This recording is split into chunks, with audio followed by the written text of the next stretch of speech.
So I'm going to hand this to you. And so, friends, good evening and welcome. Linda Goodman, our Director of Sacred Music, our congregation, and I are, thank you so much for joining us here this evening. In another part of town in Southbury, I'm not making this up, the locals will back me up on this.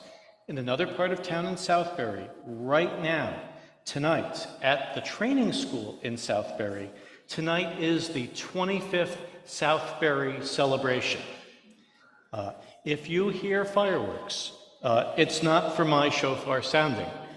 Our congregation here in Southbury likewise celebrates as we welcome everyone here for our annual Slichot service and observance. And I have our historian right at my side. It's been conducted as a multi-synagogue experience in our area since 1989, shared by the Reformed congregations within New Haven County. For our guests, we know that this is not an easy trek from Guilford or from Hamden and from Cheshire and the like.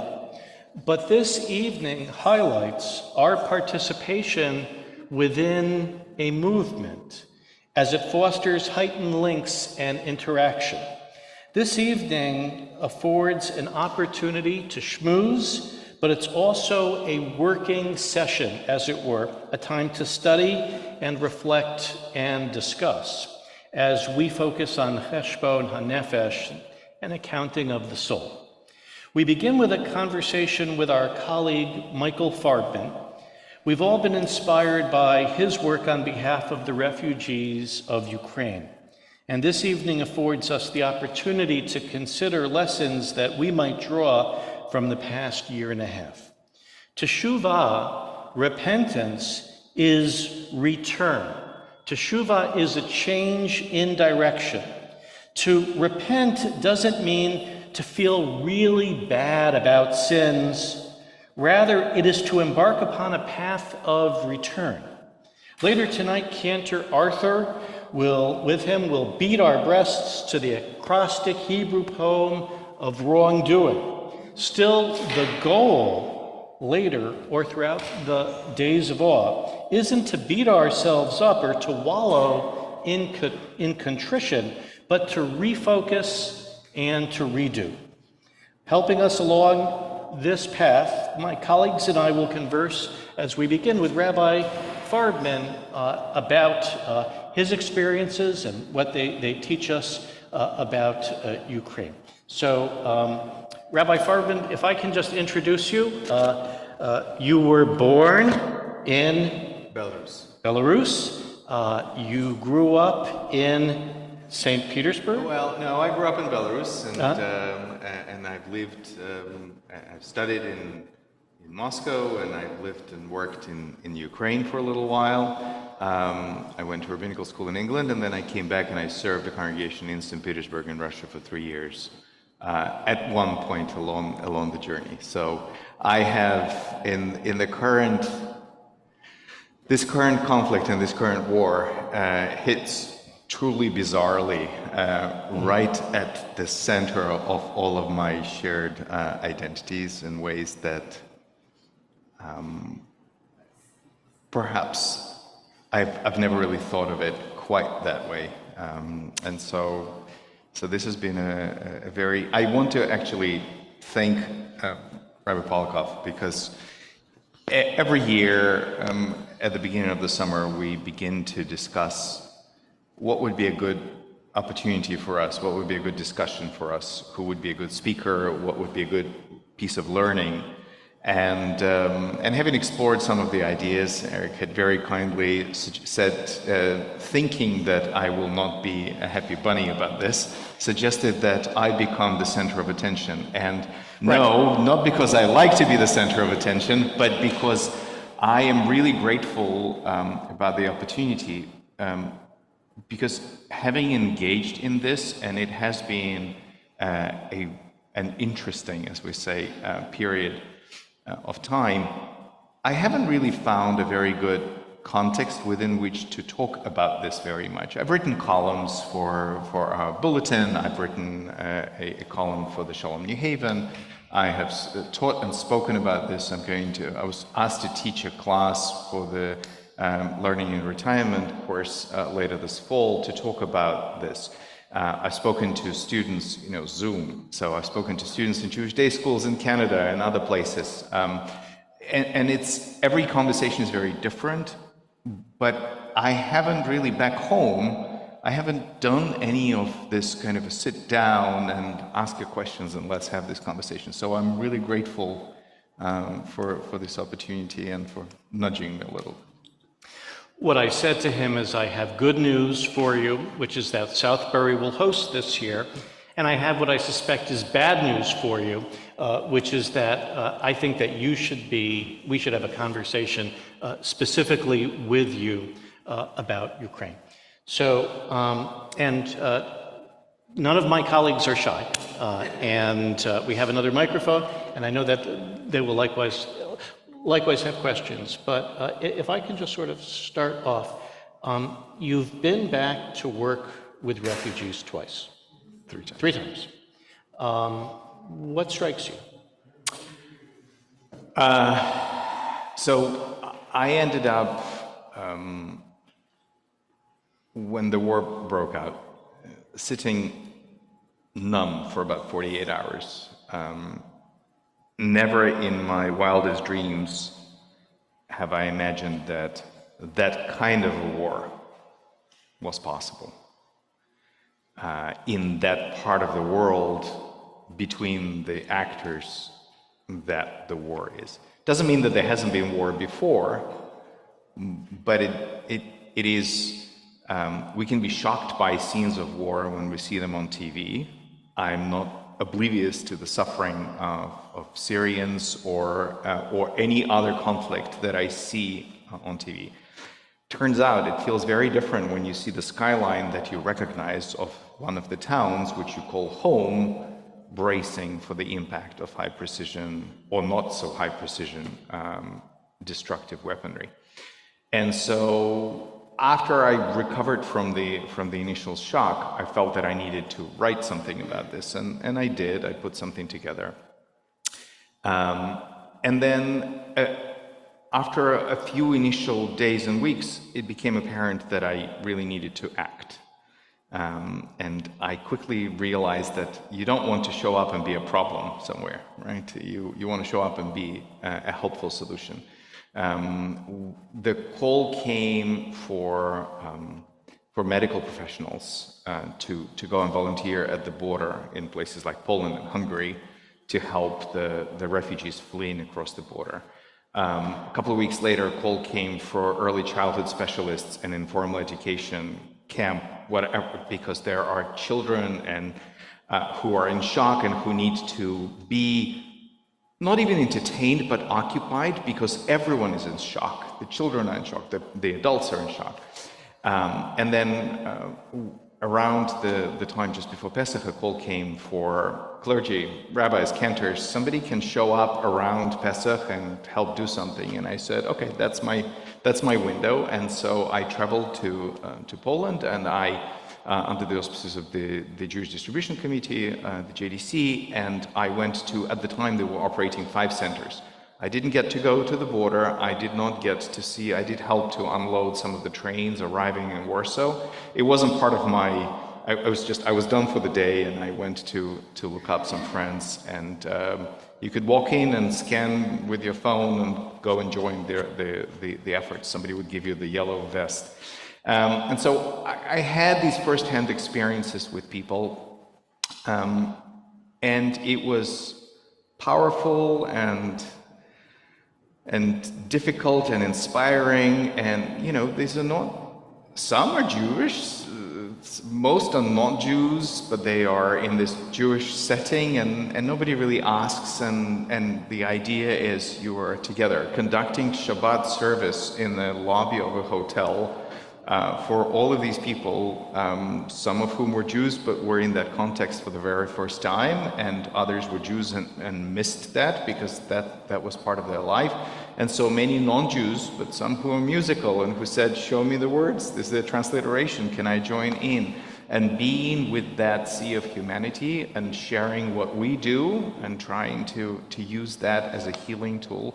I've realized that decades of doing what I do have prepared me well enough to walk up to strangers and say, who are you and where you're from? I think one of the main things at the time, one of the former students was running the operation on the ground at the time, and she said, I really need you to come because we have psychologists, we have help, but people are not talking. They're coming out of their rooms, some of them, they're eating and they're going right back in, and we just need someone that they will feel comfortable just maybe talking to or singing or whatever it is. She said, just do you. I know you'll be fine, and it was very impactful, and really the shock through which people were living at the time was palpable and powerful, and there's nothing you can do other than just be with people. And so I felt that I got it out of my system a little bit. I came home and I said, okay, I feel like I've done this. What I didn't realize, and some of you have done this kind of work, and I've read about this and I've listened, that of course once you begin to engage in that kind of work, you think you get it out of the system, except that you don't. And so a few months later, I realized that I really, really needed to go back and do something else. And so I went back, and then another 6 months later, I had another opportunity around Pesach, and I went back, went to different places and saw different people. But I've had an opportunity to see how it has changed in a year and a half. Because the initial few weeks, I went in April, right? The war began at the end of February. So we're talking 6 weeks in. People still pouring across the border, out of the country, running away from bombs exploding. It's a shocking, but also the sense of this will be over soon and we're going to go home.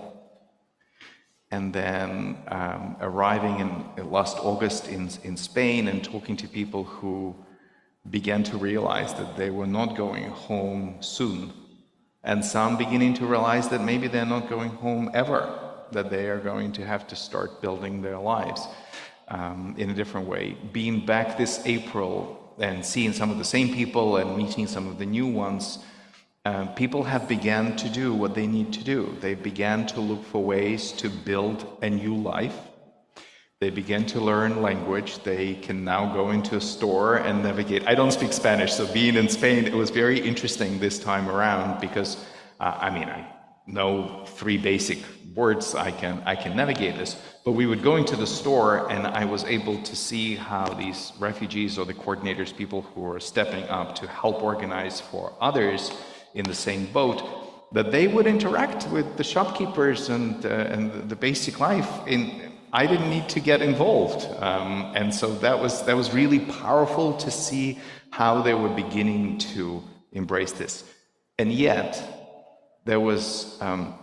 We traveled to Valencia, my wife Olga and I came together. This was her first. She's been coordinating the work of refugees for a year and a half, all across the United States and Canada, people going to all of these European countries, but this was the first time she got to actually go and be there on the ground. And we interacted with some people, and this woman, this wonderful, lovely woman from Odessa, she was talking and telling stories, and then as she was ending, she invited us, she said, you have to come back and visit us again. And then the way she finished the sentence, we realized that she was at the same time acknowledging that she now lives in Spain, inviting us to come and visit her in her home, while also she built the sentence in such a way that it was clear she was inviting us to visit her in Odessa, where she has not been for a year and a half, where there's war. But for her, she still exists in 2 places at the same time. And so I don't know if I answered your question, but I think I maybe have laid some of the groundwork for the other questions. Yeah, and Michael, one of the stories which you shared with me, and I would ask that you share with the group, was the experience with the children. As we heard, one of the places to work in Spain, and as we know, refugees have left Ukraine and gone to a number of European Union countries, including Spain. And so the experience of playing ball with the kids in Spain and their experience of how they sort of go about remembering or how trauma is a part of the remembrance of trauma is a part of their existence, and how do we process that? In every place, in Poland and in Spain, the kids of course are the most resilient, right? They adjust the quickest, but they also carry everything that is around them. We've encountered kids in Spain who were behaving like kids do, and some who were showing some signs of difficult behavior, and I kind of gently inquired, and you quickly realize that there are, of course, most of the people are women and children, right? Most men, with few exceptions of those who are able to leave early on or who are of a certain age, men between 20 and 60 cannot leave Ukraine as the war goes on. And so some of them had their fathers in action, in military action, in pretty tough spots. And of course, this is all new territory, right? Because everybody carries a cell phone in your pocket. And so these families are in communication. And so when the fathers are in a really difficult situation and they're sharing, and the mothers are listening, and then they're sharing, and nobody really has the wherewithal to figure out a way to shield kids from it. And so it's hard. Saying that it's hard is not to say anything. It's devastating.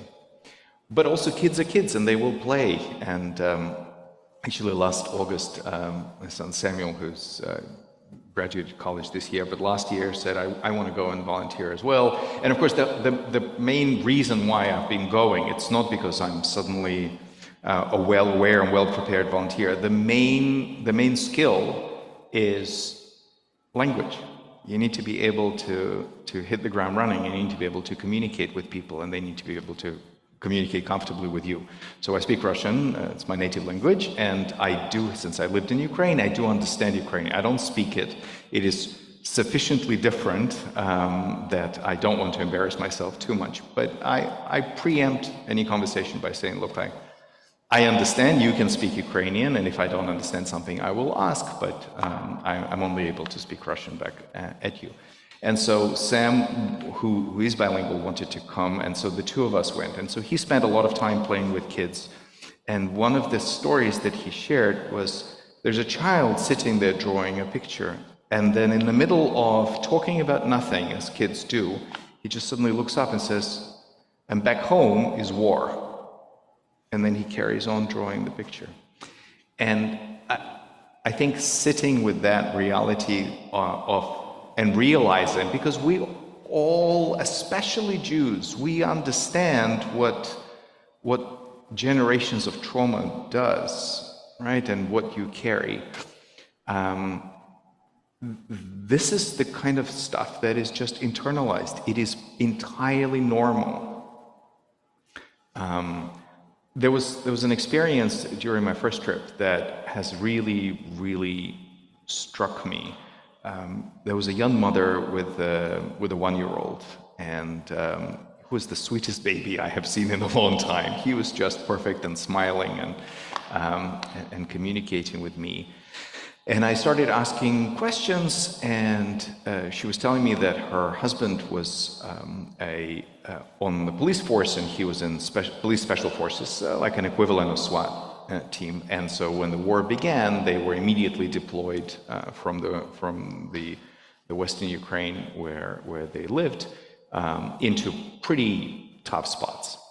And so she talking to me about the connections, and she was figuring that she had an invitation to come from a there's a Ukrainian police union in Canada. I did not even know that, but a lot of people immigrating after the Second World War. And so there were some contacts, and they invited her with the child to come over, and they said later on, when her husband is able to leave, he can come and join them as well. And so I'm talking to them, and suddenly I'm realizing my father was one when the war broke out in 1941. His father put him and my grandma on the train, and they never saw him again. He was killed later that year. So I'm looking at this kid and I'm thinking, with all this trauma that we carry, I already know how it turns out. I already know the worst that is going to happen.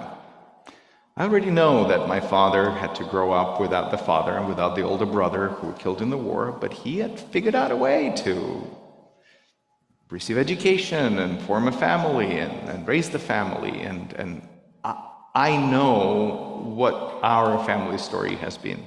I'm looking at this kid and I'm thinking, I don't know. Nobody knows. So it changes the way you speak to people, because you can't. It's a different kind of comforting. You have to be careful as to what you say and what you believe. And also in those early conversations, it was actually I mentioned that people were saying, this will all be over soon and we'll go home. And as people went around the room, remarkably, and I was very grateful, they really, really, really found it very powerful that someone was asking them questions. They didn't know this. They would not have told you that, we need to talk about our experiences. But there was something very powerful, and I brought some pictures, and they were able to use them as props, and it has been incredible experience watching that. And then every now and again, somebody would say, because people would tell me where they're from, and every now and again, somebody would say, well, the last 8 years we have lived in X, but originally we are from, and they would be from the Donbass area, from Donetsk or Lugansk or one of those areas. And they have already run away in 2014. And all of these people, one after another, would say to me, we don't want to upset anyone here, but we also used to say, this will be over soon. This time around, we know this will not be over soon. We know that we have to, our lives will never be the same again. We have to figure this out and move on. So I'm going to ask a very hard question, which I was going to ask later, but I think it really pertains to right now. And again, I know that I might not be the only one asking, but I was reading Timothy Snyder earlier this week.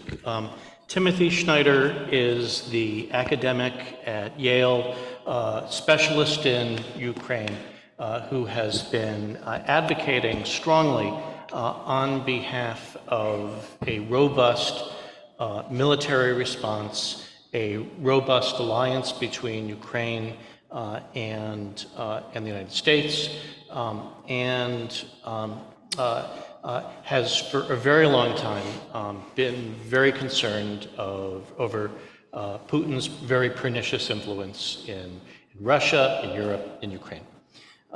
And so the upshot of what Schneider wrote this week was that we have to expect this to go on for a while, and that it is not in Ukraine's interest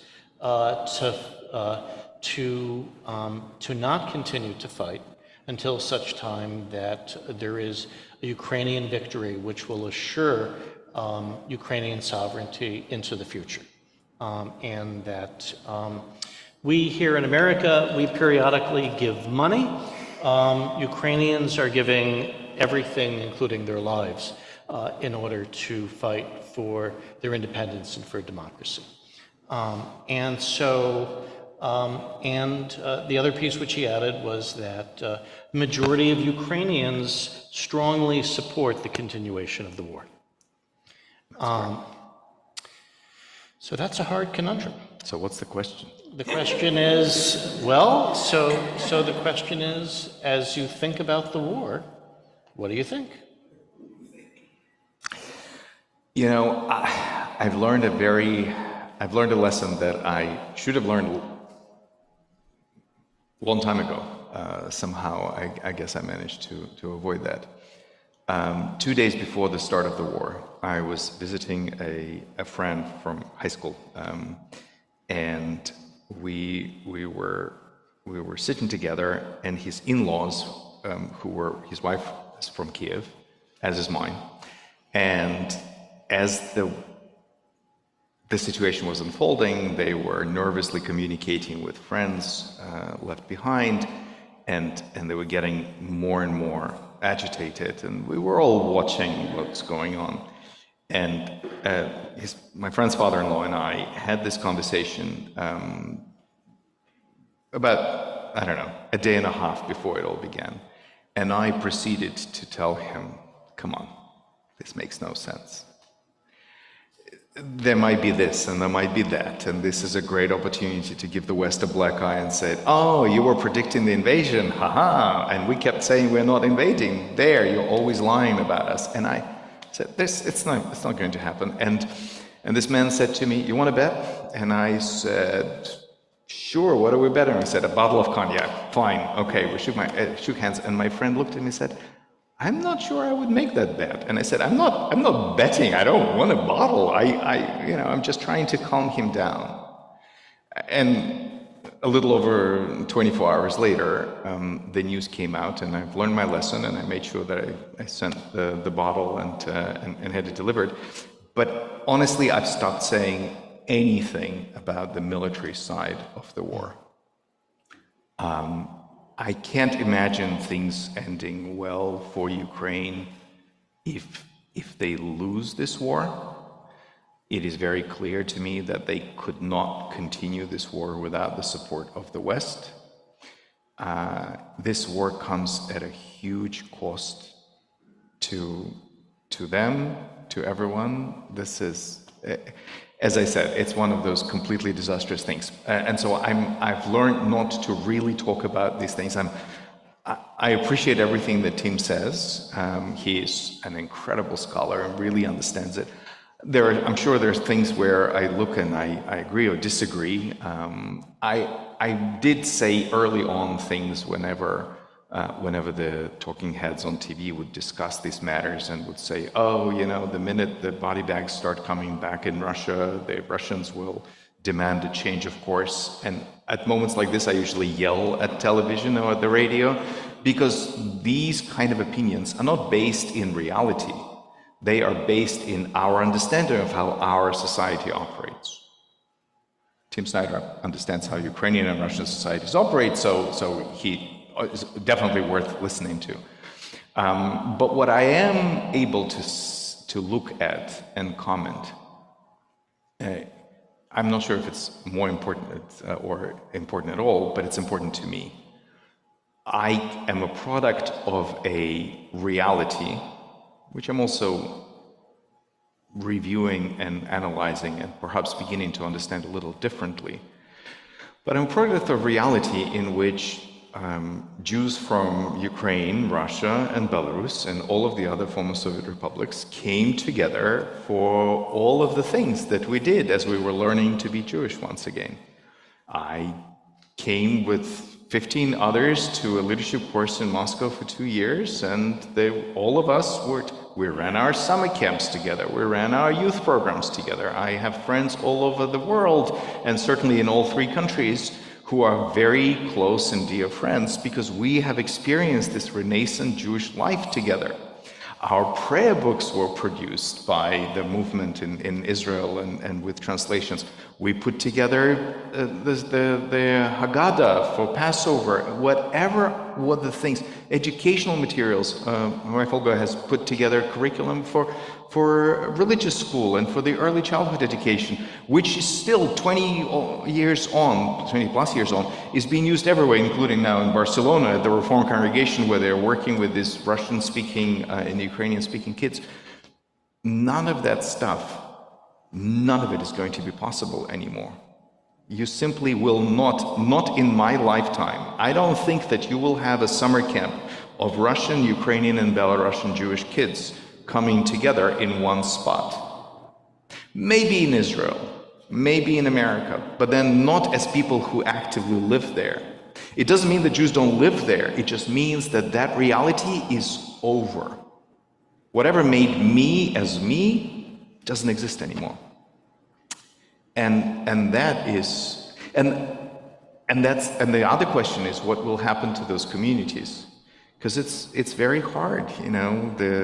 I don't know if you saw this. I don't know if it was widely enough reported in English, but President Putin went on another one of the increasingly obscene speeches 2 or 3 days ago at some meeting at which the Chabad chief rabbi Ber Lazar was present, and he called on him to talk about anti-Semitism in Ukraine and other things. And that's it. There comes a point where if you're going to play the game, you have to play by the rules that are determined for you. I am watching how in Ukraine, whatever was the perceived backlash against the Russian language, which was used as a pretense for this war, which was not happening in the way that it was described, will begin to happen now, and is already happening with schools beginning to transfer their education completely, even in Russian-speaking towns. And so the world that was, the real question is why and how it came to be. And I think my understanding of how that world in which I grew up came to be, that is changing. But I know for sure that that world and the positives of that world are being lost as well.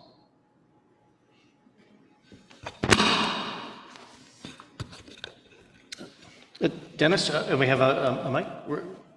Yeah, Rabbi Ross? Thank you, Rabbi Farbman, for your very touching words. It's really an understatement, but I'm taking that you've entered the lives of people living in extreme circumstances that no one ever predicted they would enter. How do you walk into that world and maintain your own emotional and spiritual balance? That's a great question. Actually, when I was going for the first time to Poland, there was a questionnaire that was developed by some very thoughtful people who were beginning this process.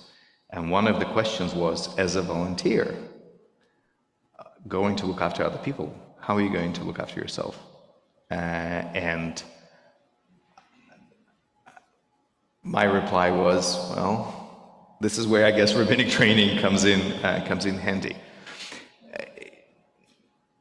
Truth is, I don't know if I have a good answer for that, other than people, even in the most extreme circumstances, actually want to do something for others. And that takes care of you. So I showed up at a hotel in Poland, and I thought, okay, I'm going to, I don't know, do something with kids, play a game. And the kids showed up, and they just had a master class, they call it. And they just had a little craft session where somebody taught them how to make flowers out of paper. And these little girls walk up to me and they go, we have a present for you, and they gave me this flower. Yeah, I walked around with that flower for a long time. There were people showing up everywhere we went and giving some kind of a small gift. The story that wasn't mine, but was truly a powerful story from one of the volunteers, meeting people at the border. They were evacuating like a retirement community, but really most people are disabled, couldn't move on their own, and so they got them on the bus. This is just in the very beginning when things are chaotic.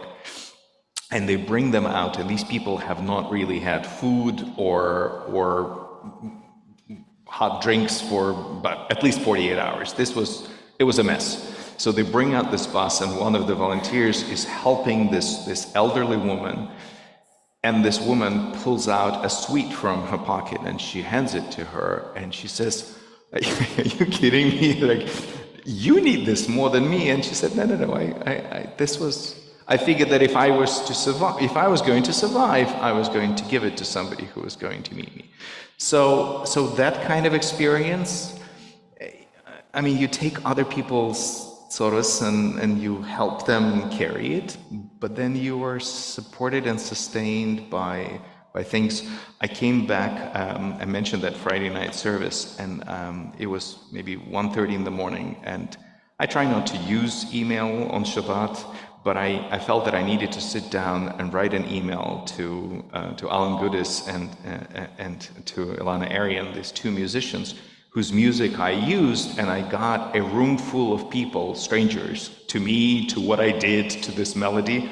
I got them to sing in the round. There was like, I don't know, over 100 people there, and I said, I don't know if anybody made a video of this, but this was one of the most, I cannot go to sleep tonight until I send you a note saying thank you for your music, that I was able to show up and use it like this. So that's probably the best I can answer that question.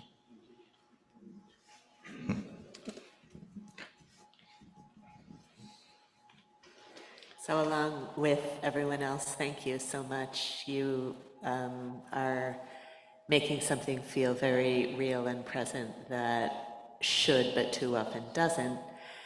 And along with that, what I wonder and what it feels so outrageous and like such a conundrum, you had mentioned earlier that this war will not be won without the help of and support of the West. What do you say, or would you say to someone who takes the position of things are also bad here, why are we doing this, why are we giving so much, there's no end in sight, we should be done with it? As I said, I try not to comment and give advice on things like this. Meaning, I cannot tell you what kind of weaponry and when and who and how. That's not really. I'm a rabbi. I'm not a military strategist. What I do very much buy into is. By the way, humor, of course, is one of the best ways that people find to protect their psyche. So a very popular joke, sort of Odessa, which is one of the towns impacted so much by this, is the Russian capital, not just Ukrainian, the Russian-speaking world capital of humor. And that humor as an idea, there is a very specific way in which this humor is delivered and the impact of it. We're talking about well over 100 years of that history. And so the joke is the two elderly Jews meet up in Odessa, and one says, "No, so how's it going?" "Well, you know how it's going, it's war." And he says, "Oh yeah, and who's the war between?" He says, "They say the war is between Russia and NATO." And he says, "Ah, really? And so what are the results?" And he says, "Well, Russia has lost that many, or at least it's what they're reporting, that many tens of thousands, whatever it may be." And he says, "Really? And the NATO?" He says, "You'll be laughing, but NATO hasn't arrived yet." Which I think, in a way, it basically highlights what Ukrainians are certainly believing, is that they are not fighting this just on their own behalf. They're essentially fighting this because if this war is dropped, not stopped, but if it's dropped, then essentially what you're going to have is you're going to have the next conflict. That there's no arc of this conflict that is resolved to the satisfaction of everyone going back to square one. And so I think the part of the recognition, or at least that's what I would say, my answer to people when they ask that is, I don't comment on military strategy, but we should understand that this is not a regional conflict between Russia and Ukraine. It is a conflict which does inevitably involve the rest of the world. I am hoping and praying that this conflict ends soon. I'm being aspirational here because you heard me say that I think, as Tim Snyder does, that this is going to last a long time. I pray that it doesn't, because the devastation that it brings all across the board is just too horrendous. But I recognize that if it ends for the wrong reasons, because somebody says enough, and this is actually a very real, if I were in Ukraine, that would be a very real worry, that the West, sooner or later, may run tired of the resources that this demands, and as can happen. But as I said, not my area of expertise.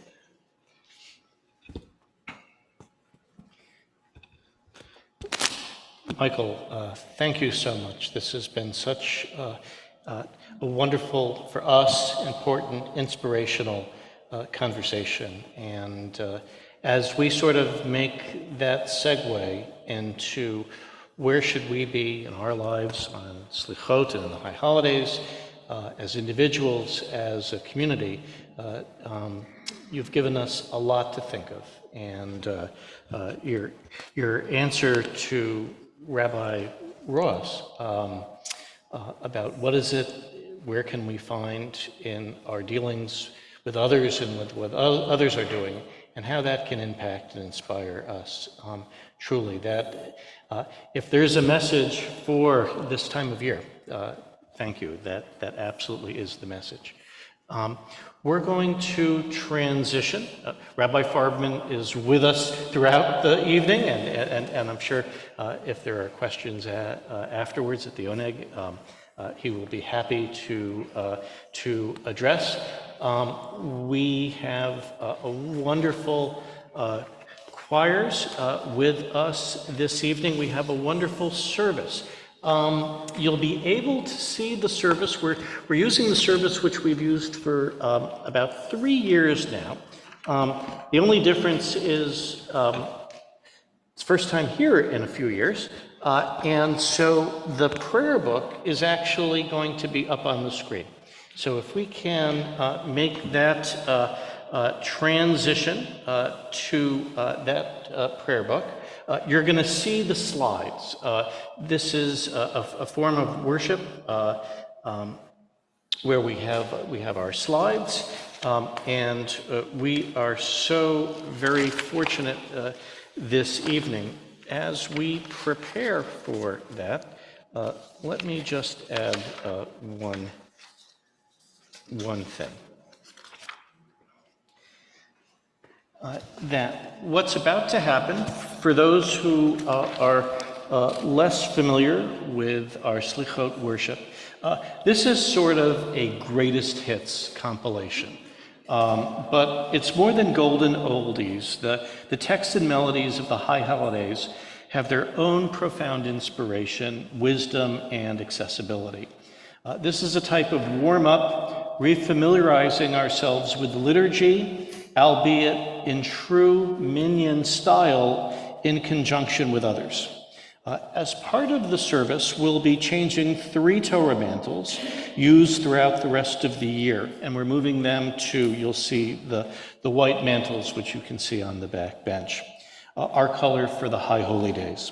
Beyond being a symbol of purity or the color of so many talitot, all the colors of the spectrum join together to form white.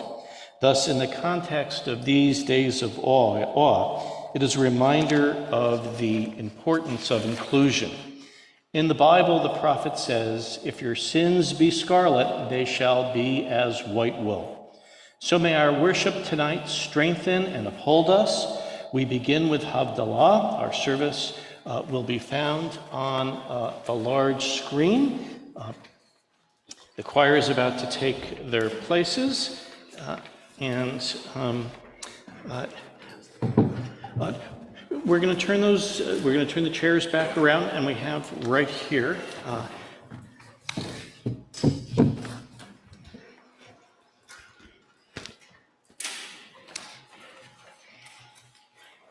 And Rabbi Rabbis, we're going to draft you for Havdalah.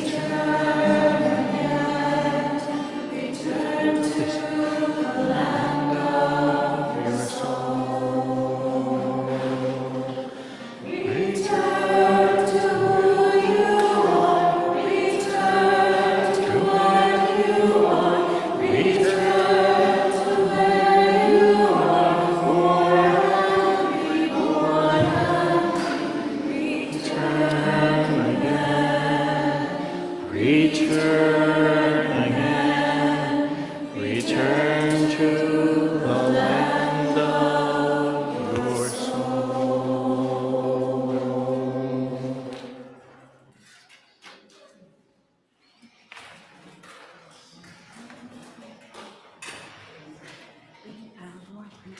Yep.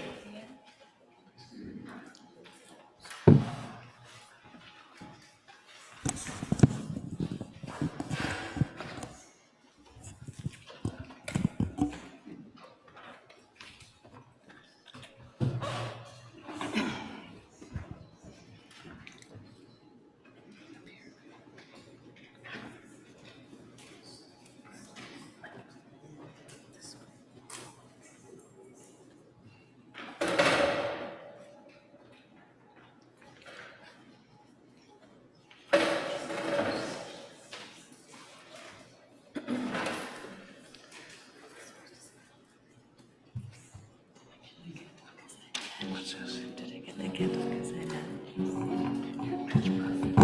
It's all right.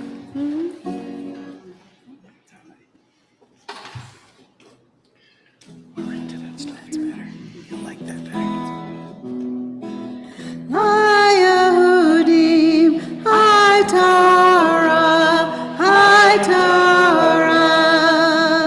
Besimcha v'sason vikar.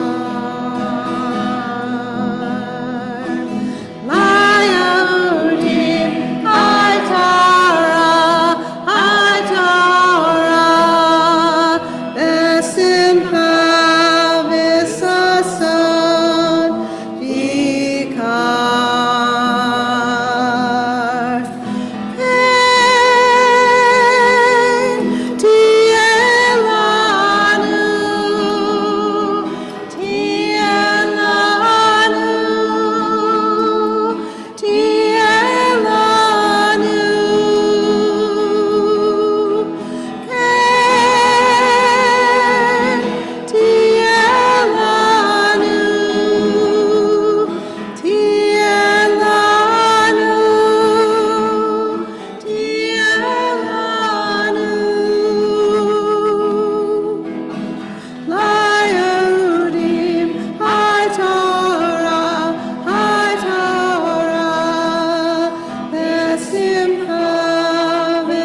Besimcha v'sason vikar.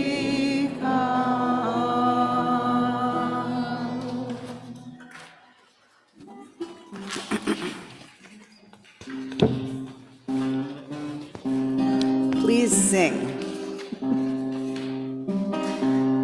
La la la la la la la la la la la la la la la ya la la la la la ya la la la ya la la ya la la la la la la la la la la la la ya la la la la la ya la la la ya la la Baruch Adonai Eloheinu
Great. And he'll be speaking from up here. Please. Yeah. Or if it's comfortable, we can come.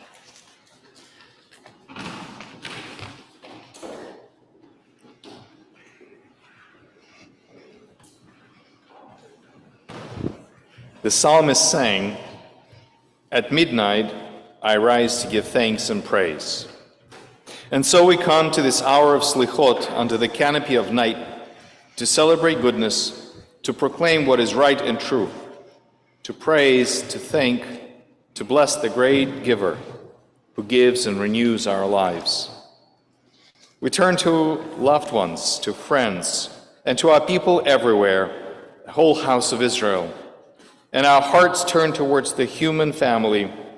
We pray for its healing, yet hardest of all is the inward gaze, the return to ourself, the honest reckoning of the soul, Cheshbon HaNefesh.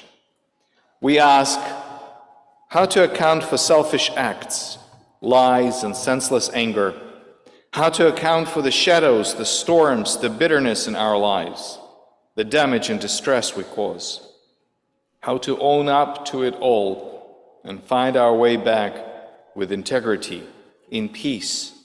We ask, have we the will to change?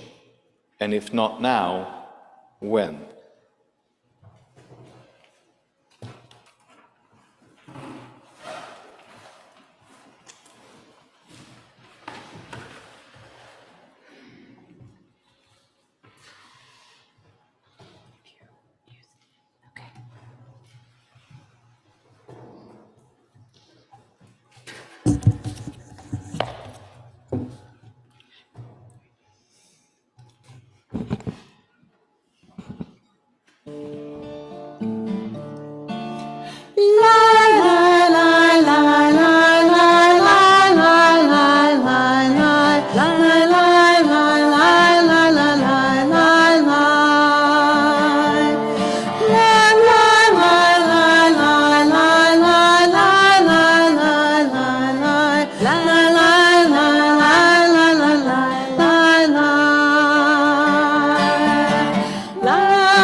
Noam, Noam Adonai, Ulevakesh Hayom. Lachazat Noam, Noam Adonai, Ulevakesh Hayom.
I have slide number 112, 113. No? Oh, okay. So,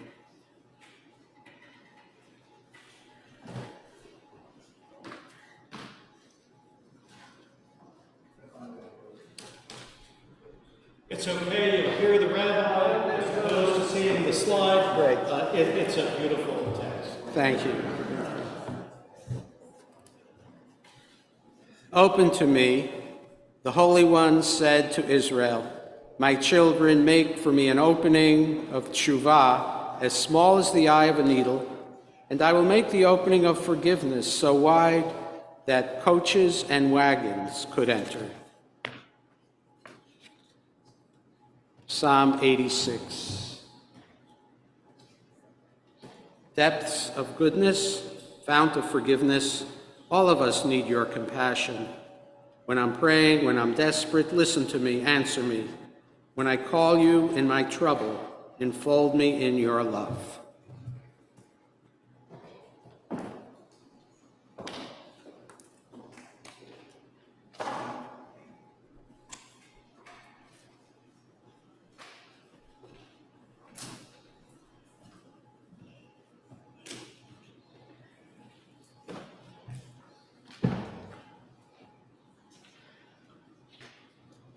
We are taught days are scrolls. Write in them only what you want remembered. But we remember our weakness, and our days bear the mark of all that went wrong. On this night, we have hope in the one who sustains us. Though we stumble and falter, you promise forgiveness. If we stray from the truth, you do not forsake us. If we sink to the depths, your mercy uplifts us. If our urges betray us, your compassion is endless.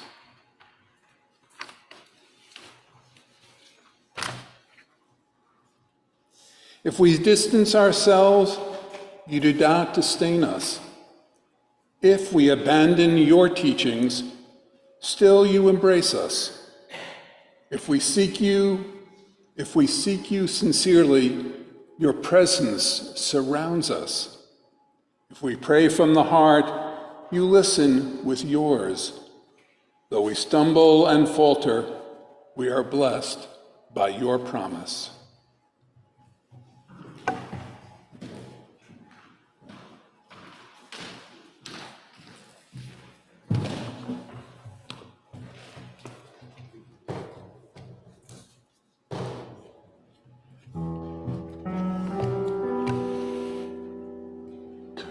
Terachem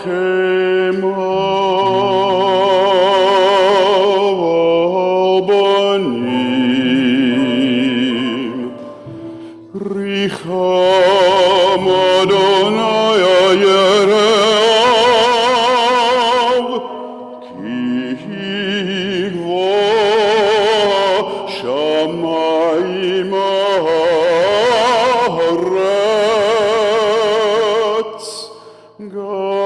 Gavar chastol yeream, Kerachem avabanim, Richam Adonai al yeream, Ki gvoha shamayim haaretz,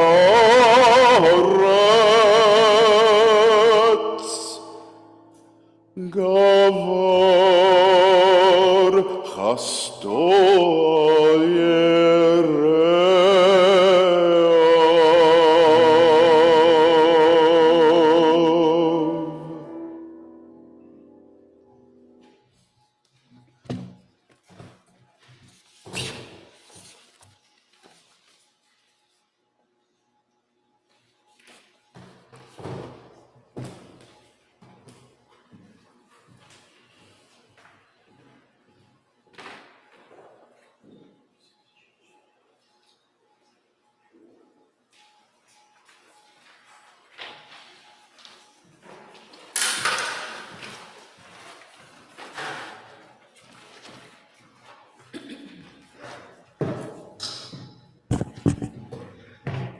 Invite forward my colleagues to join me as we change our Torah mantles to white. For those who are able, we invite you to rise.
be seated.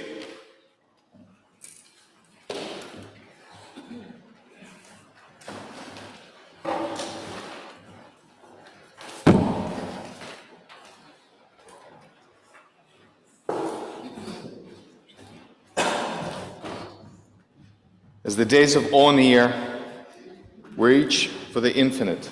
Mindful of our frailty, we seek the holy. Despite our mortality, we carry within us the Ancient of Days. Despite loneliness within, we sense that we belong to a single soul, a spirit that fills the entire universe. Let us find in that universal spirit a new source of strength and significance, more compassion, more generosity, more gratitude for life. Let our hearts be open to self-reckoning. May we grasp how vital to our lives is teshuvah, the path of return. On this night of forgiveness, we confess our wrongs and take account of sins, failures of judgment, weakness of will. The hour is late, our need to be forgiven profound.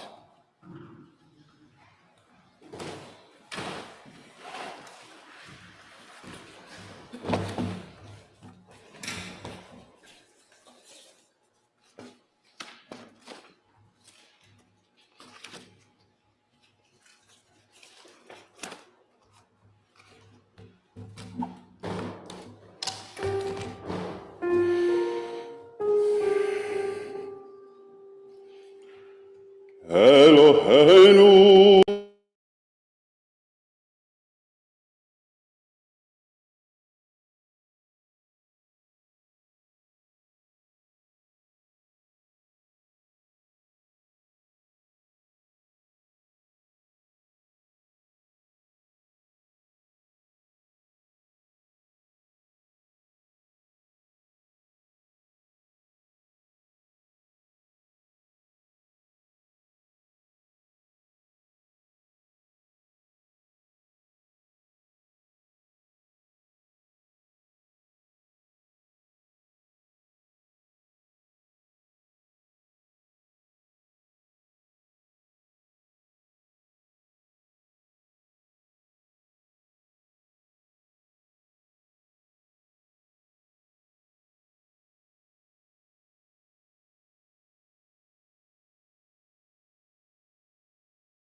ay ay ay ay ay ay ay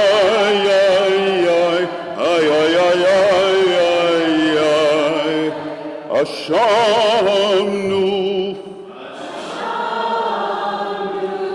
Batadnu Gazano Di Barno Dofi Ay ay ay ay ay ay ay ay ay ay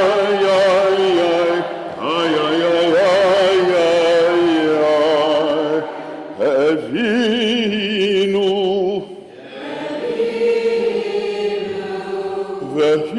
Vehirshanu Zadnu Chamasnu Tafanu Shaker Ay ay ay ay ay ay ay ay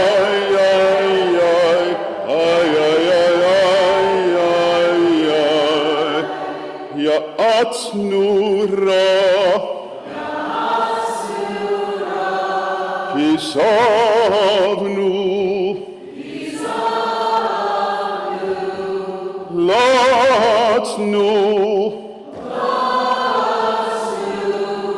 Maradnu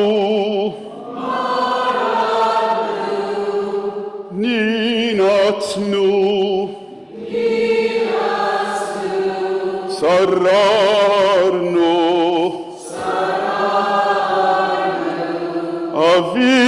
Avinu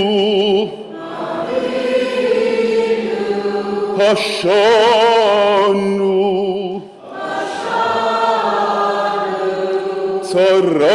Sararnu Kishino Oref Ay ay ay ay ay ay ay ay ay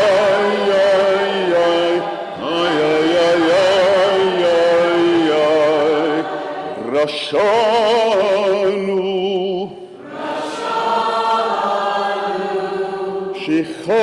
Shichatnu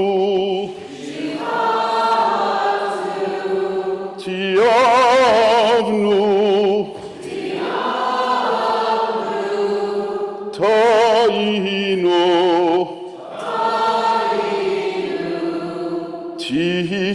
Titanu Ay ay ay ay ay ay ay ay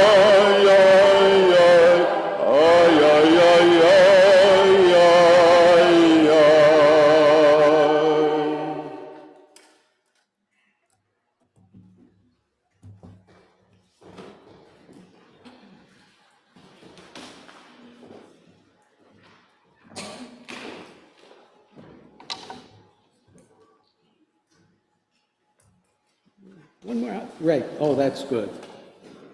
Slide 128, we abused. And we could read this and the following slides responsively, please. We abused and abandoned. We acted without thinking.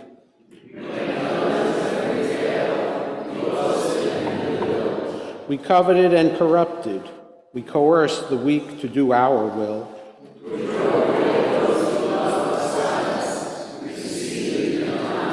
We enticed and enslaved. We exalted money and material goods.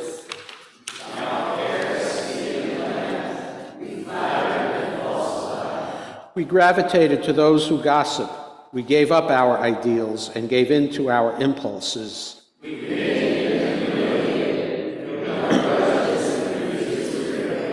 We ignored and idolized. We insisted that we were right.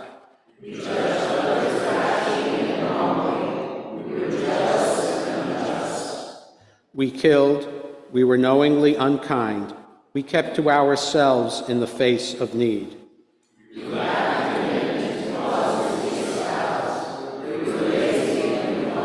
We missed the mark and minimized our mistakes. We mocked what we did not understand.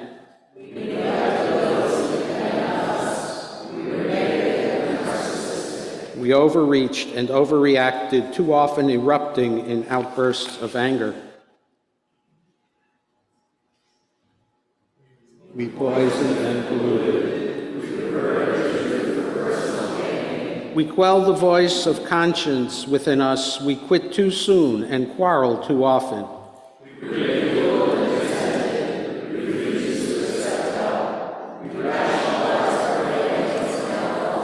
We spurn the wisdom of our tradition. We squabbled and scorned.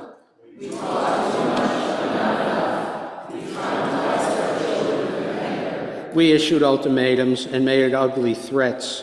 We uttered untruths and undermined with cynicism.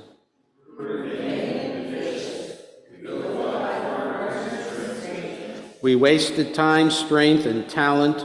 We wallowed in self-pity, wished but did not act.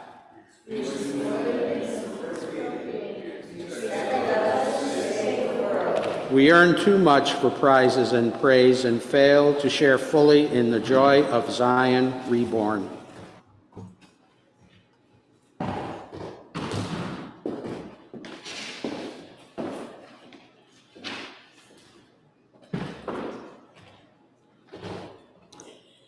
על חטא שחטאנו לפניך באונס וברצון, ועל חטא שחטאנו לפניך בזדון ובשגגה. Together. The ways we have wronged you under duress and by choice, the harm we have caused in your world deliberately and by mistake. Al chet shechatanu lefanecha begalui uvasater, al chet shechatanu lefanecha beyodim uvelo yadim. The sins we have wronged you openly and secretly, the harm we have caused in your world. על חטא שחטאנו לפניך בשנאת חינם ועל חטא שחטאנו לפניך ברכילות.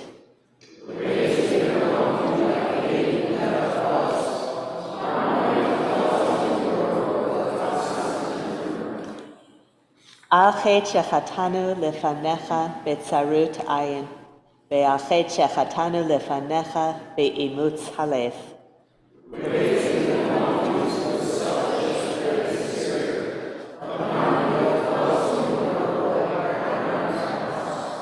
ועל חטא שחטאנו לפניך סליחות, סלח לנו, מחל לנו, כפר לנו. For all these failures of judgment and will, forgive us, pardon us, grant us. We will pause now for our own silent prayer.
Our calling.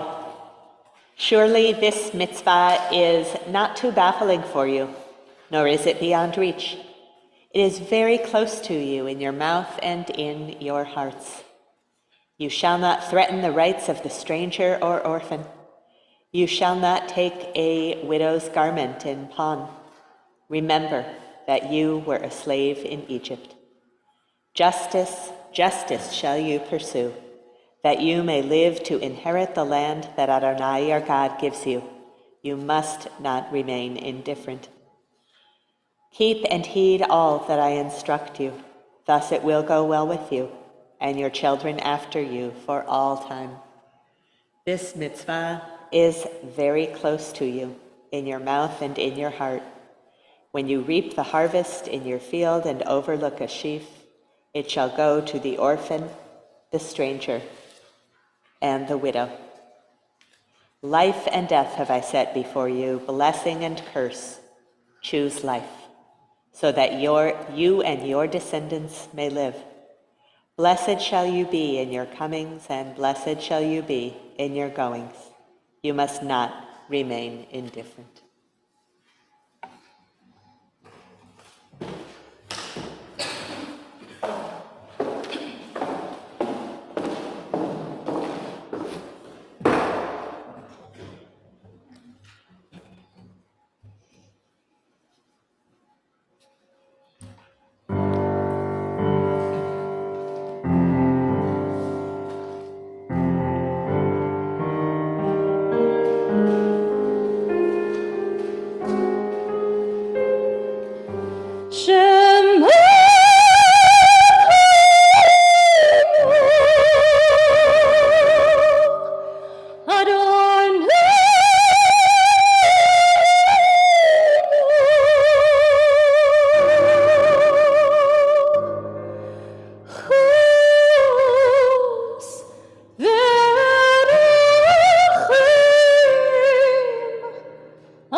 Imagine how our lives might be if everyone had a bit more of the wisdom that comes from seeing clearly.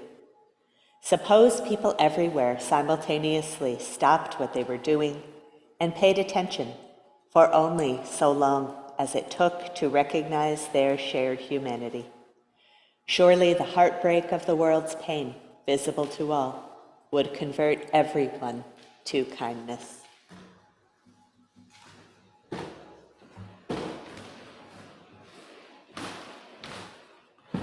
Would you please rise? Adonai, Adonai, God compassionate, gracious, endlessly patient, loving and true, showing mercy to the thousandth generation, forgiving evil, defiance and wrongdoing, granting pardon.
Hear, O Israel.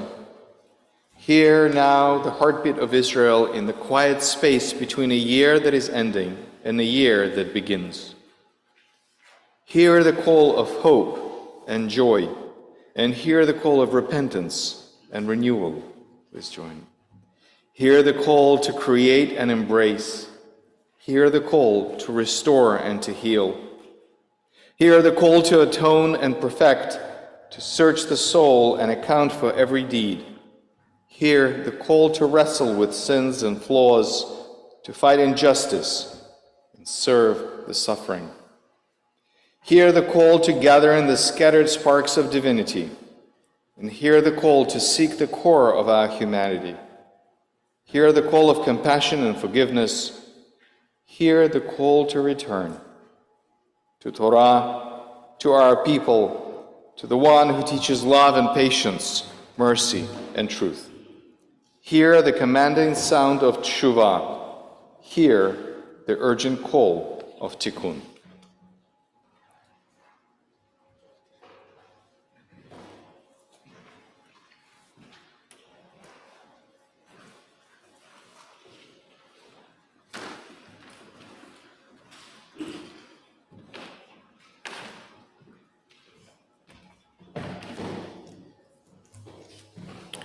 Forgive us, Avinu, we have sinned.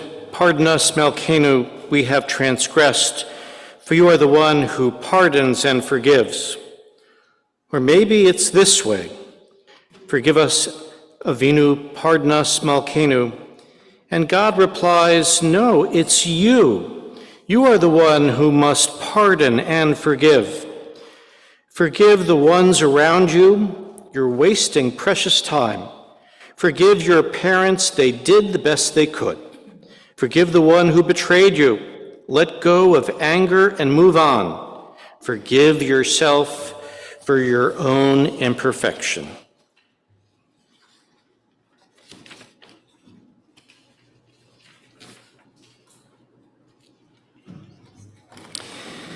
Avinu Malkeinu, almighty and merciful, we come before you without pretense.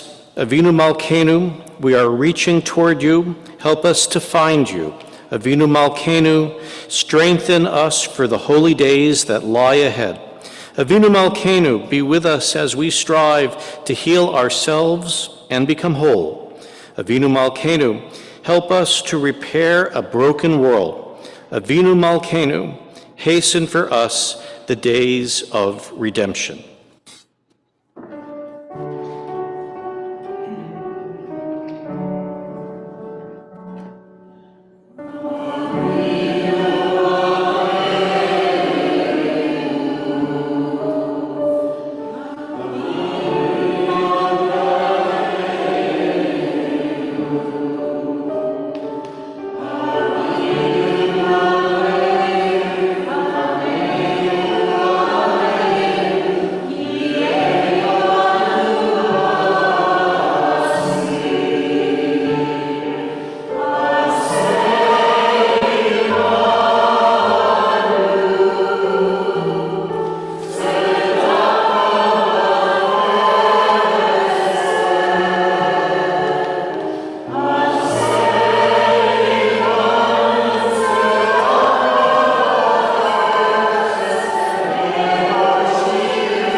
Take words with you and return to the eternal. I will be to Israel like dew. They shall blossom like the lily. Return as the leaves in spring, renewed and beautiful. Stretch out our arms to God and return.